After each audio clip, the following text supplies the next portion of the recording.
हमारी इस दुनिया में हजारों धर्म मौजूद हैं और इन्हीं में से एक है बौद्ध धर्म, जिसे बुद्धिज्म के नाम से भी जाना जाता है।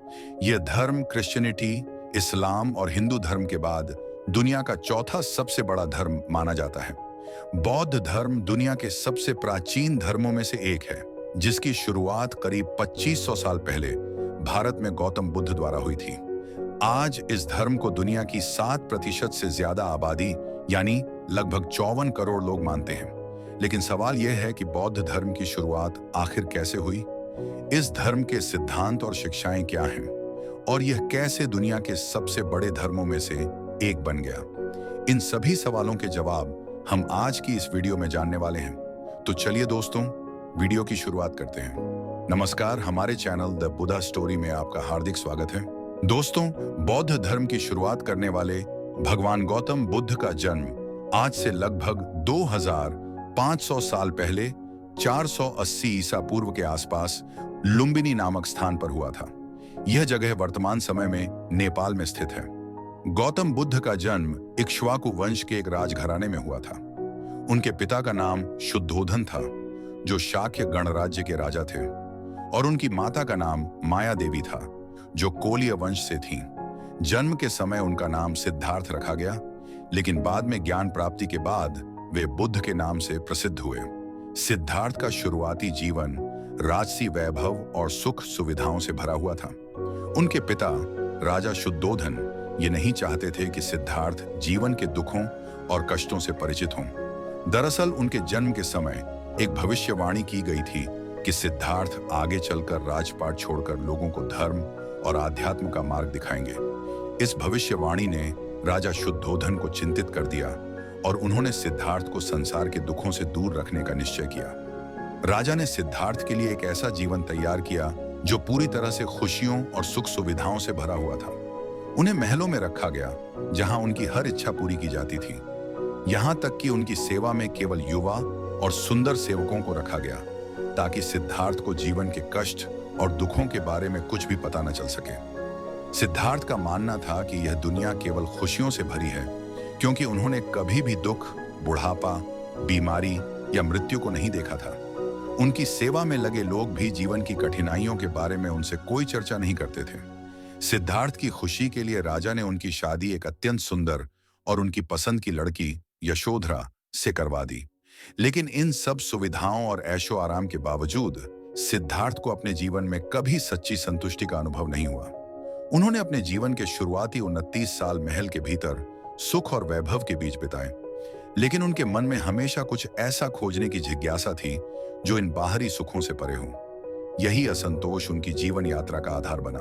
लेकिन 29 साल की उम्र में जब गौतम बुद्ध पहली बार अपने महल से बाहर निकले, तो उन्हें जीवन की कड़वी सच्चाई का एहसास हुआ। महल के बाहर उन्होंने पहली बार एक बूढ़े, एक बीमार, एक दुखी और एक मृत व्यक्ति को देखा। जब उन्हें यह पता चला कि ये सभी कष्ट हर इंसान के जीवन का हिस्सा हैं, तो वे भीतर से व्यथित हो गए। जीवन की इस कठोर सच्चाई ने उनके मन में गहरे सवाल खड़े कर दिए। इसी दौरान एक दिन जब वे महल से बाहर निकले, तो उनकी नजर एक सन्यासी पर पड़ी। वह सन्यासी बाकी लोगों से कहीं अधिक शांत और संतुष्ट दिख रहा था। उसे देखकर गौतम बुद्ध ने ठान लिया कि वे भी अपनी राजसी जिंदगी और ऐश्वर्य को त्याग कर सन्यासी की तरह जीवन व्यतीत करेंगे। उन्होंने निश्चय किया कि वे इंसान के जीवन से जुड़े कष्टों और दुखों का समाधान खोजकर रहेंगे। इसके बाद गौतम बुद्ध ने अपना राजपाट, परिवार और सभी सुख सुविधाएं छोड़ दी। उन्होंने अपनी जिंदगी के 6 साल कठोर तपस्या और साधना में बिताए। वे जंगलों में रहकर पेड़ों के पत्ते और फल खाकर अपना गुजारा करते थे। उनका सारा समय ध्यान और आत्मचिंतन में गुजरता था। ध्यान की गहराई में वे अक्सर इतने डूब जाते कि कई कई दिनों तक उन्हें भोजन और पानी का भी होश नहीं रहता। इस कठिन तपस्या की वजह से उनका शरीर धीरे धीरे कमजोर होकर कंकाल जैसा दिखने लगा। फिर एक दिन जब वे एक पीपल के पेड़ के नीचे ध्यान कर रहे थे, तो उन्हें सच्चे ज्ञान की प्राप्ति हुई। उन्होंने समझ लिया कि इंसान अपने दुखों और कष्टों से तभी मुक्त हो सकता है जब वह अपनी इच्छाओं को खत्म कर दे। गौतम बुद्ध ने यह भी जाना कि इस संसार में हर चीज समय के साथ बदलती रहती है और इन बदलावों को स्वीकार करना ही जीवन का सबसे बड़ा सत्य है। यही ज्ञान उन्हें बुद्ध बना गया और उन्होंने पूरी दुनिया को दुखों से मुक्ति का मार्ग दिखाने का निश्चय किया। यह विचार आते ही गौतम बुद्ध के मन से मृत्यु का भय पूरी तरह समाप्त हो गया। दूसरे शब्दों में कहें तो उन्हें परम ज्ञान की प्राप्ति हो चुकी थी। बौद्ध धर्म में इस अवस्था को निर्वाण कहा जाता है, जो इंसान के जीवन का अंतिम लक्ष्य माना जाता है। निर्वाण वह अवस्था है जहां व्यक्ति के मन से दुख, पीड़ा और भय हमेशा के लिए समाप्त हो जाते हैं। आपकी जानकारी के लिए बता दें कि जिस पीपल के पेड़ के नीचे गौतम बुद्ध को यह ज्ञान प्राप्त हुआ, उसे बाद में बोधि वृक्ष कहा गया और उस स्थान को बोध गया के नाम से जाना जाने लगा। ज्ञान प्राप्ति के बाद सिद्धार्थ गौतम को गौतम बुद्ध कहा जाने लगा। गौतम बुद्ध चाहते थे कि जैसे उन्होंने अपने दुखों से मुक्ति पाई है, वैसे ही दुनिया के अन्य लोग भी अपने कष्टों से छुटकारा पाएं और निर्वाण प्राप्त करें। इसके लिए उन्होंने 4 प्रमुख नियमों की स्थापना की, जिन्हें 4 आर्य सत्य, 4 नोबल ट्रूथ्स कहा जाता है। बौद्ध धर्म की पूरी शिक्षाएं इन्हीं 4 आर्य सत्यों पर आधारित हैं। आइए अब इन 4 आर्य सत्यों को विस्तार से समझते हैं। नंबर 1, दुख, the truth of suffering. Gautam Buddha ने पहले आर्य सत्य में यह बताया कि यह संसार दुखों से भरा हुआ है। उन्होंने कहा कि सुख का न मिलना, सुख की तलाश करना और सुख मिल जाने के बाद भी उसे स्थायी रूप से बनाए न रख पाना, यह सब दुख का कारण बनता है। इंसान का जीवन जन्म से लेकर मृत्यु तक दुखों से भरा रहता है। यहां तक कि मृत्यु के बाद भी यह दुख समाप्त नहीं होता, क्योंकि पुनर्जन्म के माध्यम से दुखों का यह चक्र अनंत काल तक चलता रहता है। नंबर 2, दुख समुदय, द कॉज ऑफ सफरिंग। दूसरे आर्य सत्य में गौतम बुद्ध ने यह समझाया कि इंसान के दुखों के मूल कारण क्या हैं। उन्होंने बताया कि इच्छाएं, तृष्णा, लालच और मोह ही जीवन के सभी कष्टों की जड़ हैं। जब तक इंसान इनसे मुक्त नहीं होगा, तब तक उसे शांति और सुख की प्राप्ति नहीं हो सकती। नंबर 3, दुख निरोध, द एंड ऑफ सफरिंग। तीसरे आर्य सत्य में गौतम बुद्ध ने कहा कि दुखों का अंत संभव है। इंसान अपने जीवन से दुख और पीड़ा को समाप्त कर सकता है। उन्होंने यह भी बताया कि दुखों का कारण स्वयं इंसान ही है। अगर इंसान अपनी इच्छाओं और लालच को त्याग दे, तो वह अपने जीवन से दुखों को समाप्त कर सकता है। गौतम बुद्ध ने इन सत्यों के माध्यम से यह संदेश दिया कि इंसान का दुख उसके अपने व्यवहार और सोच का परिणाम है। अगर वह अपने जीवन में इन कारणों को पहचान कर उनसे मुक्त हो जाए, तो उसे शांति और निर्वाण की प्राप्ति हो सकती है। इसलिए यदि इंसान चाहे तो वह भी गौतम बुद्ध की तरह अपनी इच्छाओं और इंद्रियों पर पूरी तरह नियंत्रण पाकर उन्हें समाप्त कर सकता है। नंबर 4, दुख निरोध मार्ग, the path to the cessation of suffering. Gautam Buddha ने चौथे और अंतिम आर्य सत्य में उस मार्ग का उल्लेख किया, जिस पर चलकर कोई भी व्यक्ति अपने दुखों से हमेशा के लिए छुटकारा पा सकता है। उन्होंने इस मार्ग को द नोबल एटफोल्ड पाथ या अष्टांगिक मार्ग का नाम दिया। यह मार्ग 8 चरणों या सीढ़ियों का समूह है, जिन पर चलकर कोई भी व्यक्ति शांति, सुख और निर्वाण की प्राप्ति कर सकता है। ये 8 चरण निम्नलिखित हैं। सम्यक दृष्टि, राइट व्यू।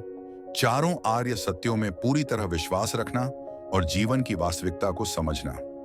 सम्यक संकल्प, राइट इंटेंशन।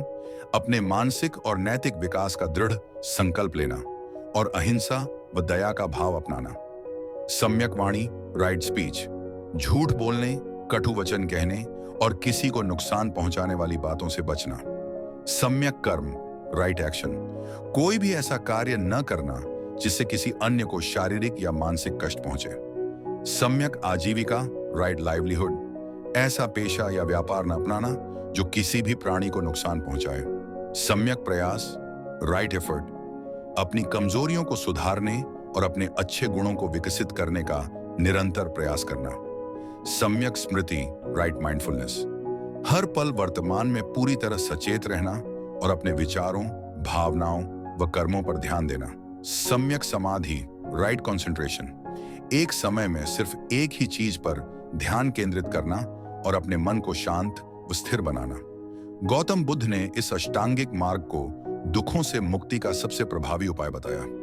यह मार्ग न केवल व्यक्ति को दुखों से छुटकारा दिलाता है, बल्कि उसे मानसिक शांति और आंतरिक संतोष भी प्रदान करता है।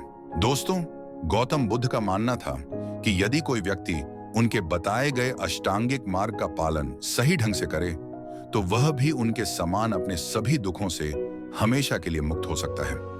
बौद्ध धर्म की स्थापना और विस्तार गौतम बुद्ध ने निर्वाण की प्राप्ति के बाद अपने शेष 45 साल भारतीय उपमहाद्वीप में घूमते हुए बिताए। इस दौरान उन्होंने अपने ज्ञान और उपदेशों को जन जन तक पहुंचाया। धीरे धीरे उनके विचारों ने लोगों को प्रभावित किया और उनके अनुयायियों की संख्या बढ़ती गई। इसी तरह बौद्ध धर्म की नींव पड़ी। जब 400 ईसा पूर्व में गौतम बुद्ध का देहांत हुआ तो उनके अनुयायियों ने बौद्ध धर्म को दुनिया के अलग अलग हिस्सों में फैलाना शुरू कर दिया। समय के साथ यह धर्म पूरे एशिया में फैल गया। विशेष रूप से पूर्वी और दक्षिण पूर्व एशिया में इसकी गहरी जड़ें बनी। बौद्ध धर्म की विविधताएं, बौद्ध धर्म की खास बात यह है कि इसे अलग अलग लोग अपनी परिस्थितियों और समझ के अनुसार अपनाते हैं। यही कारण है कि दुनिया के विभिन्न हिस्सों में बौद्ध धर्म के अलग अलग रूप देखने को मिलते हैं। हालांकि ये सभी रूप दो मुख्य शाखाओं में बंटे हुए हैं।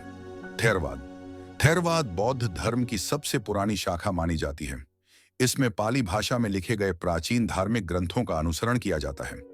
थेरवाद के अनुयायी गौतम बुद्ध को देवता नहीं मानते, बल्कि उन्हें एक महापुरुष और मार्गदर्शक मानते हैं। इस शाखा में धार्मिक समारोहों में पूजा का महत्व कम है। थेरवाद मुख्य रूप से श्रीलंका, म्यांमार, कंबोडिया, वियतनाम और लाओस जैसे देशों में प्रचलित है। महायान बौद्ध धर्म की दूसरी प्रमुख शाखा है, जिसमें बुद्ध को एक दिव्य व्यक्तित्व और उद्धारकर्ता के रूप में देखा जाता है। यह शाखा उन शिक्षाओं और अनुष्ठानों पर अधिक जोर देती है जिनसे अधिक से अधिक लोगों को ज्ञान और मुक्ति की ओर ले जाया जा सके। बौद्ध धर्म गौतम बुद्ध की शिक्षाओं पर आधारित एक ऐसा धर्म है जो किसी परंपरागत ढांचे में बंधा नहीं है। यह हर व्यक्ति को स्वतंत्रता देता है कि वह इसे अपनी समझ और परिस्थितियों के अनुसार अपनाए।